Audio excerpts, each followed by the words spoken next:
Even as she called to Scourge to help, Mitra was already sprinting toward the far end of the throne room. Scourge hesitated before joining her, taking a moment to survey the situation.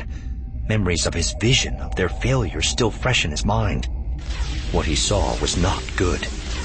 Revan was being electrocuted, his body spasming uncontrollably as the Emperor blasted him with dark purple lightning. Revan's astromech launched a jet of flame at the Emperor, freeing Revan, who collapsed to the ground. In retaliation, the Emperor disintegrated the offending droid, strode over to where Revan lay, and picked the vanquished Jedi's lightsaber up off the floor. It all happened in the space of only a few seconds. Mitra was moving fast, but she was too far away to stop the Emperor from eviscerating the prone Jedi at his feet. In desperation, she hurled her lightsaber with a wild sidearm throw, guiding it with the Force so that it spiraled end over end to intercept the descending blade, knocking it from the Emperor's grasp and sending it skittering across the floor. Suddenly empty-handed, the Emperor took a quick step back. His attention had been focused solely on Revan. Mitra's trick had caught him by surprise. Scourge realized that if she had aimed at the Emperor instead of the blade, she could have ended his life even as he ended Revan's. But her instincts to save her friend overrode her desire to kill her enemy, and Scourge could only lament the lost opportunity. Mitra was still rushing forward, using the Force to return her lightsaber to her waiting hand. Sensing hesitation and uncertainty in the Emperor as he tried to evaluate the strength and weaknesses of his new foe, Scourge rushed forward to join Mitra and Revan. Mitra had placed herself between the Emperor and Revan, valiantly protecting her wounded friend. As Scourge reached them, Revan managed to stand up again. He reached out with an open palm, and his lightsaber sprang from the floor and into his waiting grasp.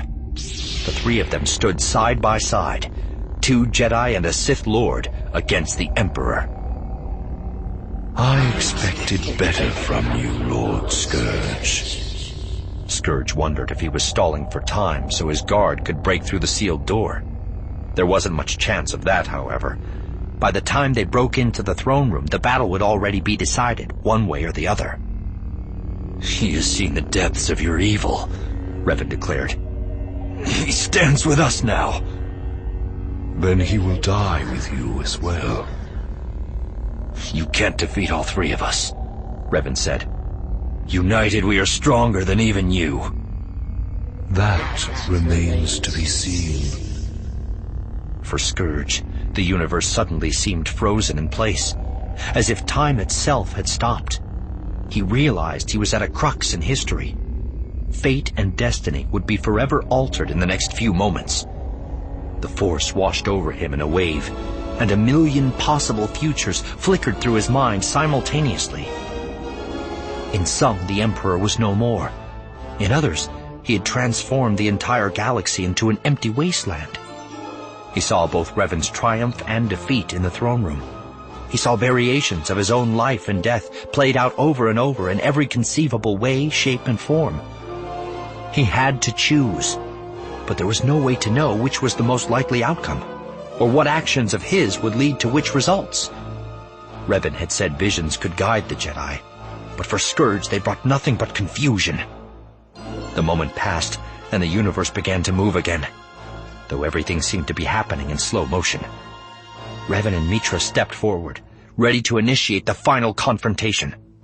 Scourge knew he had to act now. He had to make his choice.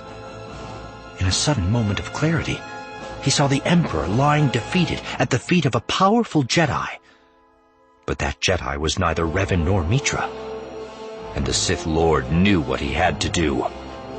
Instead of advancing with his 2 companions, Scourge stepped to the side so that he was standing directly behind Mitra.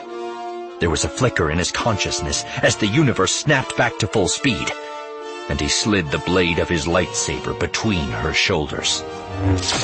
Mitra gasped and toppled forward, dead before she hit the floor. Revan's head snapped to the side, shock and horror emanating from him even though his mask hid his expression. The distraction gave the Emperor the opportunity he needed, and he unleashed another blast of lightning into the Jedi's chest. Scourge could smell burning flesh as Revan screamed once, then collapsed to the ground, unconscious. The Emperor turned to face Scourge, and the Sith Lord dropped to one knee, head bowed in supplication. Explain yourself, the Emperor said, and Scourge knew if he chose his words poorly, they would be the last he ever spoke. The Jedi was working with Nyrus, he said, speaking quickly. He claimed he had once been your servant, but that he had returned to destroy you. I knew I was not strong enough to defeat him by myself, so I lured him here to face you. Why didn't you mention this when you told me about Nyrus's betrayal? I didn't know, Scourge lied. I only found out after the Guard raised her stronghold. The Jedi sought me out. They knew I worked for Nyrus. They never suspected that I was the one who had betrayed her. So you led them to me. I knew they could never defeat you, Scourge said.